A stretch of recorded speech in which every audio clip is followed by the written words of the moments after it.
Sloppy Joe's, birthplace of the sandwich, or the Hemingway Daiquiri, or the Papadoble, or some combination of all of them. Or maybe none of them. So what the heck am I talking about? In case you don't know, Sloppy Joe's is a very famous bar that is down in Key West. At the end of Duval Street, right away from Mallory Square. It's considered a destination. I think it's a historical landmark. Supposedly, Ernest Hemingway spent a lot of time there. That's like one of their big claims to fame. And if you're there, someone will tell you, oh, by the way, the original Sloppy Joe's, the real Sloppy Joe's, is this spot around the corner.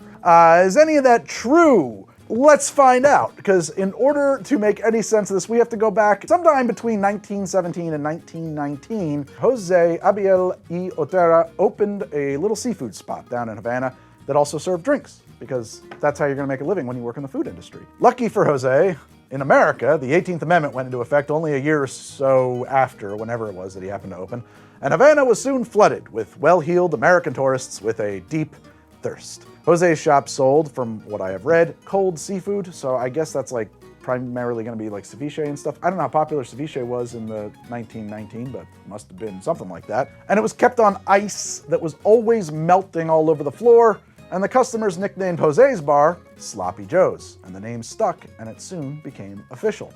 That is the real original Sloppy Joe's.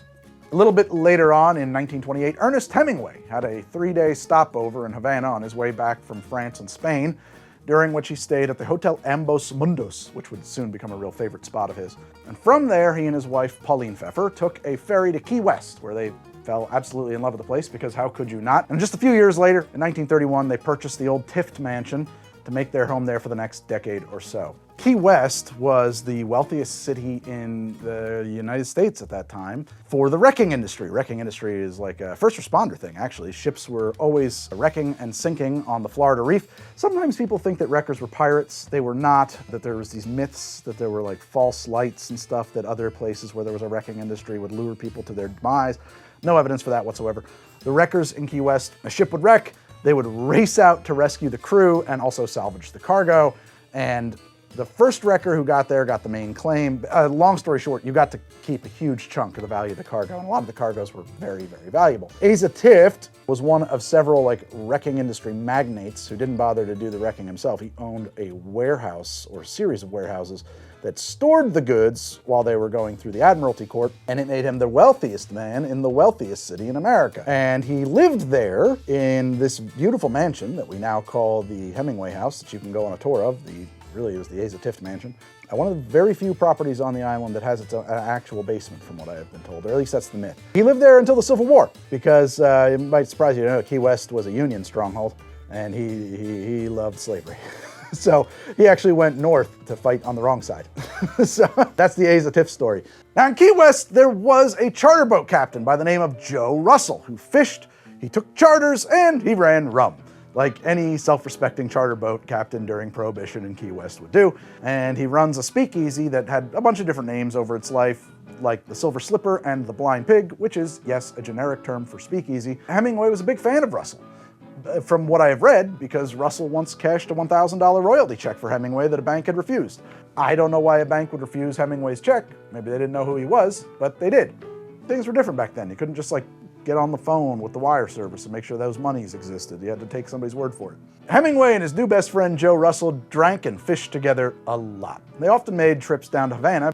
And then on Repeal Day, December 5th, 1933, Joe's Blind Pig Speakeasy becomes Joe's Blind Pig Legitimate Business, and it opens up in the light of day. It was a favorite spot of Hemingway, and at some point he leans onto his friend, "Your name is Joe. We both love Sloppy Joe's. You gotta rename your bar to Sloppy Joe's. Blind Pig is a terrible name."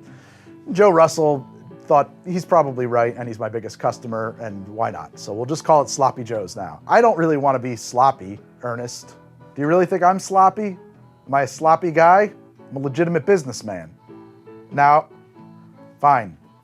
You're the boss, Papa. And this is probably a good spot in the episode to talk about the Hemingway Daiquiri. My mojito en la bodeguita, my daiquiri en el Floradita.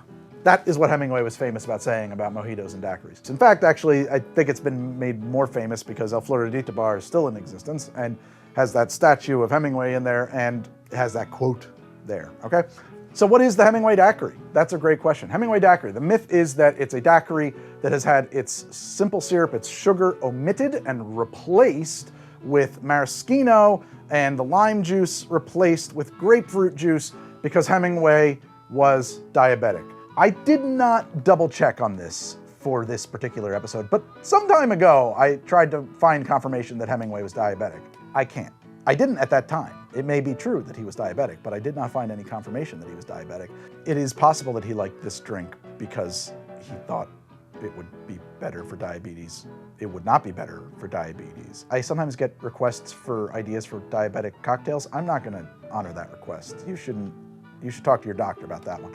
It's possible that that's what he was doing, but honestly, I think it's much more likely that he just thought it was a really good drink. The Hemingway Daiquiri, that's what they say it is, and then sometimes people say, oh, it's a Papadoble, is the same thing, but sometimes you'll hear people say, well, actually the Papadoble is a daiquiri with twice as much rum and no sugar, and I don't know where this came. I mean, that used to be not confusing to me. In recent years, I have seen increasing amounts of confusion about the difference between a Hemingway Daiquiri and a Papadoble in bars in Key West, which bothers me a lot. Guys, come on now. This is your history here. So the Hemingway Daiquiri is really Daiquiri number 3, which was invented by a renowned barman, Constantino Ribolajoa Vert, and I am so sorry, heirs and descendants of Constantino, I can't pronounce that last name, at El Floradita in Havana. While the Papadoble is Hemingway's own terrible insistence on having a Daiquiri number 3 with double the rum and no sugar served to him, presumably against his better judgment, by famed bartender Big Skinner at Sloppy Joe's in Key West. Daiquiris, Hemingway or otherwise, were never a feature of Sloppy Joe's in Havana. That said, let's make a Daiquiri number 3. I actually went back to the source material on this. In ye old days of yore, great bars, I mean, some of them still do, but back then it was like all the good bars, especially overseas bars during Prohibition, American bars as they were called. They published their menu, sometimes multiple times. So this recipe comes from the 1937 edition of El Floradita's cocktail menu, which is pretty cool. It comes right out of it. And there is one thing in there. They published this side by side in English and Spanish. If you are English only, you're gonna try to put lemon in this. Don't do that because it's limon verde, which is lime, the green lemon. And really shocking, it's blended.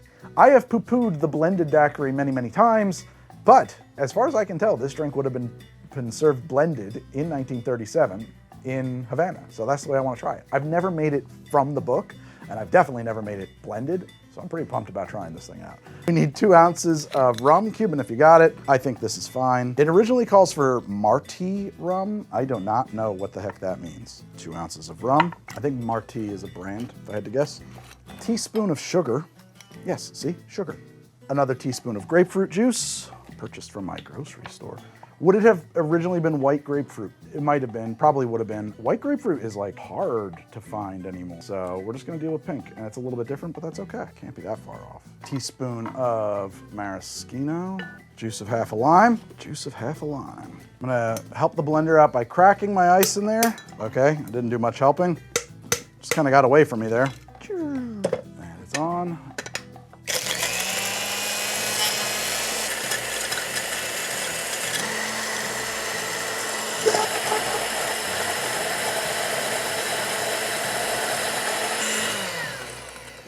One, Daiquiri number 3, AKA the Hemingway Daiquiri. There you have it. I've never had one this authentically made, so I'm very excited to try this. I did grab a glass that was too small, or maybe I used slightly too much ice. I don't know, but it looks awesome. That is really well balanced. It could easily have been too sweet, and in fact, I was expecting it to be sweeter, but it's very fresh, very bright.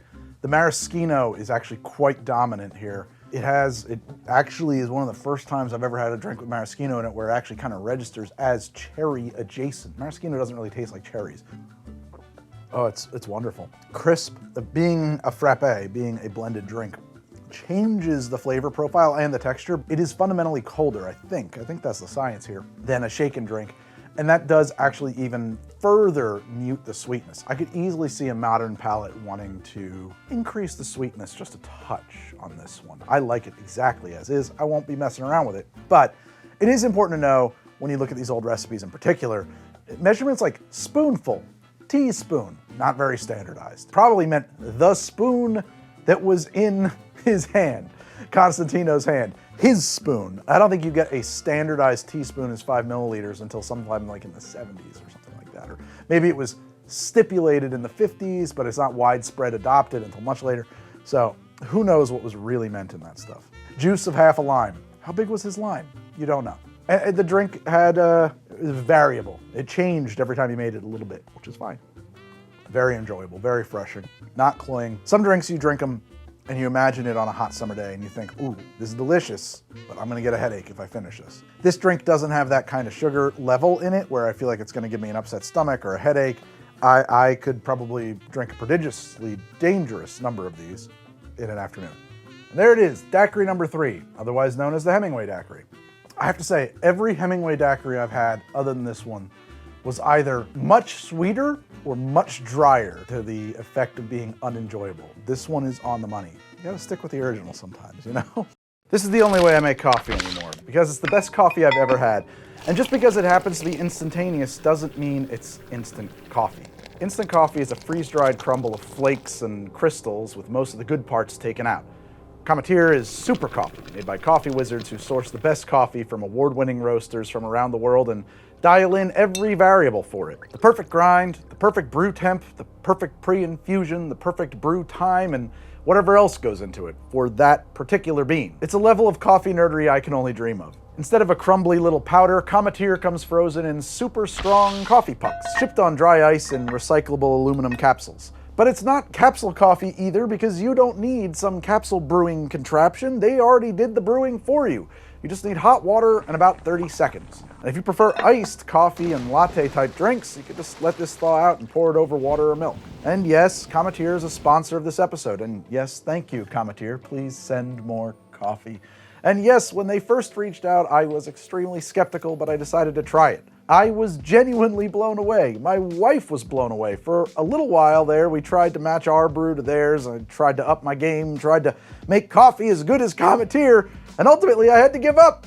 I put my Mocha Master into the basement. I love coffee. I love good coffee. I like to think I know how to make and source good coffee, and for years I thought I was doing a good job at it. I was wrong. It was a crushing defeat. I am forced to admit that the coffee I previously thought was pretty great was actually terrible. If you're ready to face facts that up until now you probably haven't had a really great cup of coffee, if you're ready to admit your crushing coffee inadequacy, you can try Cometeer now and get $30 off your first order by visiting Cometeer.com or visiting the link in the video description or the thing that should be appearing right up there right now. Thank you to Cometeer for sponsoring this episode and ruining me for every other coffee. Cheers. So I feel like I have settled, or at least explained, where daiquiri number 3, the Hemingway daiquiri, and the Papadoble come from. They come from El Floradita, and also Hemingway destroying this drink, which I probably should make a Hemingway version too. I don't need to do that. I like this one. You can imagine, twice as much rum, no sugar. It's a glass of rum. You know what that's gonna be like. And I do wonder if that bartender, Big Skinner, was just rolling his eyes and be like, okay, boss, and making him something that was actually good. Yeah, it's crazy. I don't know why it is, but when I go to old Sloppy Joe's, those Papadobles are really good, but when I make them at home, they're terrible. One of those kind of situations. Yeah, it's not as good when you make them at home. I don't know why. Oh boy. Remember, Greg, there's only 2 ounces of rum in there. You can finish it. It's just one drink. But what about sandwiches? You know, actual Sloppy Joe's. Well, the bar in Key West does claim to have invented it, as does a cafe in Sioux City, Iowa, as does the Town Hall Deli in South Orange, New Jersey. That is also news to me. And all of those places date their creation of the sandwich to sometime in the 30s. Well, Jose in Havana has them all beat, because back at the original Sloppy Joe's in Havana, Jose had been serving ropa vieja and picadillo sandwiches to American tourists ever since they first started showing up thirsty and hungry for something other than cold fish. When a guy called Sloppy Joe serves you a loose stewed beef sandwich featuring tomato sauce, that's the invention of the Sloppy Joe, regardless of what somebody else might claim. Of course, from here in 2026, I was obligated to call the Havana Sloppy Joes the original Sloppy Joes because, as someone is bound to tell you if you ever make it down to Key West, you know, that's not the original Sloppy Joes. The real Sloppy Joes is around the corner at a place called Captain Tony's. And the reason people will tell you that is because there's a bit of truth to it. The blind pig, renamed to Sloppy Joe's that Hemingway spent all of his Key West time in, did occupy the location now called Captain Tony's. Joe Russell, famed rum runner and speakeasy operator, had a lease for his speakeasy that had gone years and years back to let him run his bar for $3 a week. Suddenly, in 1937, though, the landlord, Isaac Wilkowski, decided that that was just too darn good a deal, and he was raising the rent to $4 a week. And Joe was furious at this injustice. And on the one hand, I can sympathize, because that is a 25% rent hike. But on the other hand, it's $4 a month. Come on, man. Anyway, Joe couldn't just move his bar. The lease also had a stipulation that he couldn't take any of the bar fixtures with him, which really does actually seem unreasonable since he presumably had personally installed the vast majority of them. He was the guy who had turned that old cigar factory into a speakeasy after all in the first place. But our boy Joe had a plan. There was a restaurant around the corner that he had secretly purchased for $2,500, and he waited. He waited until his landlord was going to be out of town, coincidentally when his lease expired, which he let expire. Once that lease expired, Joe figured he was no longer bound by its clauses, such that he can't take the fixtures with him. And at midnight on May 5th, he told the patrons, grab everything that was grabbable and follow me around the corner to my new location. And they just moved the bar. They just grabbed the bar stools, grabbed the bar, grabbed that light, grabbed these bottles, grabbed the glassware, grabbed the tables, grab it all. We'll make a couple trips, because it's a short trip. Joe Russell in today's episode is apparently being played by Dr. John. And they moved it around the corner to the new location, which is where Sloppy Joe's is now. So I just object to the idea that the real Sloppy Joe's is actually Captain Tony's, if only because it kind of implies that the current location is some third-party imitation of the original, which is not at all the case. It was the original owner's new location, had enough money to buy his own, his own operation. A reasonable distinction to make would be that by 1938, Hemingway had largely moved out of Key West, so the location that he personally frequented was mainly the original building. So if that's your interest, you want to sit in the confines of where Hemingway did his drinking, sure, go to Captain Tony's. If you want to go to the original Sloppy Joe's, go to Havana. If you want to go to the original Sloppy Joe's in Key West, Sloppy Joe's on Duval Street is fine. And that's the story of Sloppy Joe's, the Hemingway Daiquiri, the Papa Doble, the restaurant, the original location of the second restaurant, the drink, the confusion, all of those things. It's a mess, like history is, I guess. It's a big historical mess. That said, this book that I pulled up to do this, the El Floradita Bar Guide from 1937, is fascinating to me.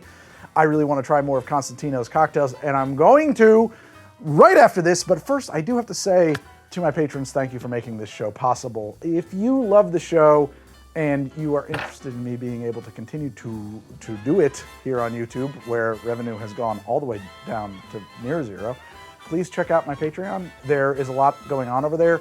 There's our HTD app, which makes the show so much easier to use as your personal cocktail guide. There's our amazing Discord community that is run by Matt and Dennis, and they make such a wonderful place to hang out. And it's not just about cocktails. People are in there just friends, just talk about everything. We have HTD pins for patrons that go out quarterly.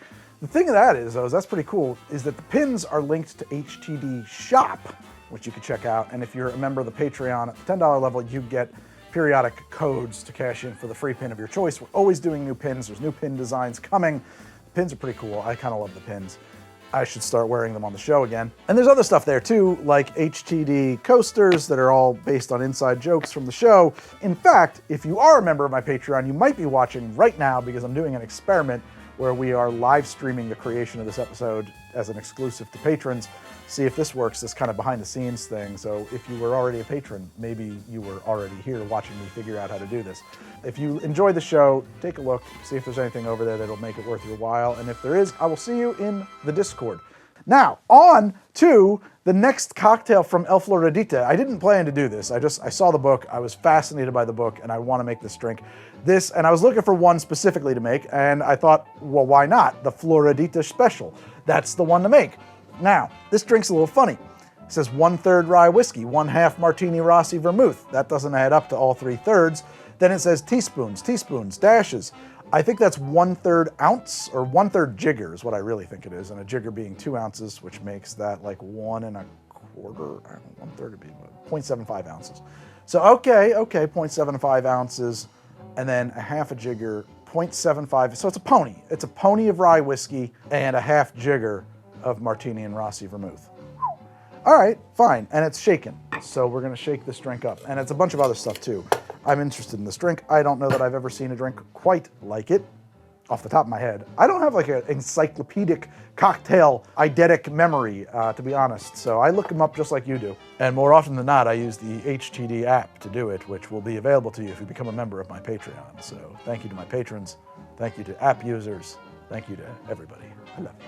0.75 ounce rye. It's a weird drink. 1 ounce specifically, Martini and Rossi Vermouth. Is it the same as it was in 1937? Probably not. Does that matter? It doesn't. A teaspoon of Amer Picon. Now here's the trick. I don't have any Amer Picon, and I looked into it. The closest thing I have is St. George Brutto Americano, which I happen to really like, so I think this will be good. So it's not 100% faithful recreation, but I got news for you. I guarantee that like most of your aperitifs in Amaro, Amer Picon is no longer the same thing that it used to be in 1937. It could easily be a Quina Lillet situation. I do want 1 dash of Angostura bitters. First one's never really a dash, it's the second one that counts. I need the teaspoon of Amer Picon. I need a half a teaspoon of Curaçao, there you go, and a half a teaspoon of sugar. Annoying, by the way, that you didn't choose to use simple syrup, but that's okay. Shake it and serve it. That's it. Great. Crack some ice in there.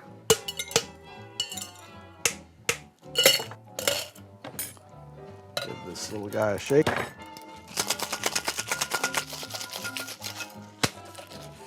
Smells like whiskey. Man, 1 daiquiri hits me harder than it used to, huh? A lemon peel. Ooh, we got a good one there. That was a great shot. Not very creative with my peels, but there you go. And there it is, the Floradita Special. I still don't understand why Floradita is a masculine noun and not feminine. Just looking at it, it seems like a feminine noun, but you people with other languages try to trick me all the time. Let's see how it is. Wow. Holy shit.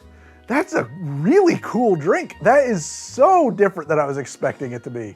Oh man, whoa. Oh, we buried the lead on this one. That drink is awesome. I have no idea how it would come out if you used Amer Picon. I used the Brutto Americano, which I think is very nice here, whatever it's doing.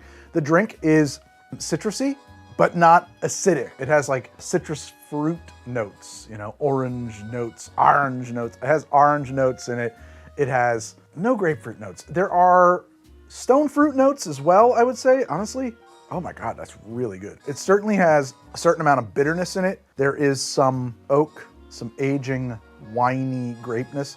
I'm not gonna lie, the rye isn't particularly loud here. I don't think it's meant to be either, but it's definitely providing some bass to the drink, the bottom end, lower frequencies, if you will. That's a really cool drink. What a fucking freaking delight of a surprise it is to stumble into something like that. And I agree with shaking it. I don't think that it would be, I don't think it does need to be stirred. It's a weird one that you would shake, but because it breaks the rules, there's no fruit juice in it, but no, it shook well. The herbal nature of it is so nice, so refreshing, so palate cleansing.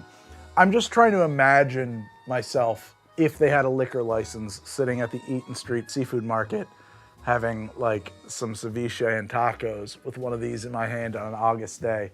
If you've been to Key West, you might know Eaton Street Seafood Market. It's an old gas station, it's a wonderful spot. Or at B&O, Fish Wagon, either one. And I'm just having, if they had the ability to serve me one of these, what a lovely time that would be. With the sweat on my brow. This is definitely a drink that goes with a hot, sweaty day. I totally get why it's the Floradita Special, why it comes from Havana. One of those liquid air conditioning drinks. There's something about cold, lightly, because this is not super high proof. I don't know what it is off the top of my head, but I know it's a short pour of rye and a big pour of vermouth. So it's proofy, but not like crazy. You know? It's like not an old fashioned or anything like that. It's not even a daiquiri. And that bitterness, that herbaceousness that really just like works in the heat for me, I can't explain it. Too much sugar, definitely an issue in the heat. Don't give me something too sweet when it's super hot, which is funny because most of your beach drinks are too sweet. And tiki drinks, real tiki drinks, they do trend towards sweetness, but they're not meant to be drank outdoors in the heat. And I'm gonna do a whole episode on what tiki really is and where it is and why there is not one real tiki bar in the Florida Keys. Believe me, I looked. There are many palapa bars, there are many Cheeky Hut bars, there are no tiki fucking bars. And it was a real bummer for me. Guys, that is the drink. This is a new cocktail that is going in my pocket that I will probably enjoy more often. when I have company over. There's too many parts in it for to make for myself. But when I feel like having something to show off with company. Thank you guys so much for hanging out with me. Please check out my Patreon and HTD shop. You guys really make the world go round here at How to Drink, at HTD, at Orange Industries Limited. And I will see you soon in another episode of HTD. If you decide to join the Patreon, or if you are already a member, I will see you in the Discord and in some patron-exclusive content that is on the way shortly. I was not expecting this drink to be this good. I was reading the description and thinking, it's not gonna be that good. It's really cool. Very good drink. Okay, now I'm actually gonna be done. Good night, good luck, bye.